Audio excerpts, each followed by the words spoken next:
உங்களுக்கு வணக்கங்க. என்ன விஜயோட குடும்பம்லாம் வந்து ரொம்ப அப்செட் ஆயிட்டுருக்குறான்னு எல்லாரும் ஒவ்வொன்னும் பேசுறாங்கங்க.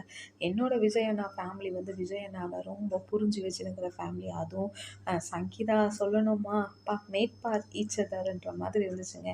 என்னோட அண்ணி என் அண்ணன ரொம்ப புரிஞ்சு வச்சுன்னு இருப்பாங்க. அவர் இப்போ சோர்ந்து இருக்கிற டைமில சஞ்சய் வந்து என்ன சொல்லியிருக்கிறாராம், "அப்பா நீங்க எந்த டைம்லேயும் வந்து மனசு கஷ்டமா இருந்ததில்ல.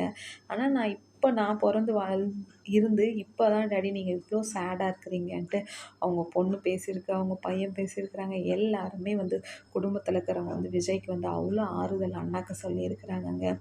ஏன்னா அவங்களோட இடத்துலேருந்து பார்க்கும்போது தான் எவ்வளோ பயத்தையோடையும் என்னென்னவோட எண்ணங்கள்லாம் இருக்காங்க. அன்னைக்கு அண்ணா விமான நிலையத்துக்கு என்ன சீக்கிரம் போயிட்டாரு, ஹாஸ்பிட்டலுக்கு ஒருத்தரும் வந்து பார்க்கல. அதுக்குள்ளேயும் அங்கேருந்து வர்றதுக்கு 4 மணி நேரம் ஆனவரு, அவங்க வீட்டுக்கு போகும்போது 1 ஹவர் கூட ஆகல. அதுக்குள்ள எப்படி போயிட்டாங்கன்னு கண்ணாமண்ணான்னு பேசியிருக்கிறாங்கங்க. அவங்க பயந்த பயம் அந்த கார்டுக்கு மட்டும் தாங்க தெரியும். யார் வேணா எப்படி வேணா கமெண்ட்ஸ் பண்ணிட்டு போயிடலாங்க. அவங்களுக்கும் மனசு இருக்கு. அவங்களுக்கும் கொஞ்சம் யோசிக்க விடுங்க ப்ளீஸ். யாரையுமே ஹர்ட் பண்ணி பேசாதீங்கப்பா. சந்தர்ப்பம், சூழ்நிலை தான் எல்லாரையும் இந்த மாதிரி ஒரு நிலைக்கு ஆளாக்குது. அதுவும் விஜய் அண்ணாவ இப்படியெல்லாம் தப்பாலாம் பேசாதீங்க.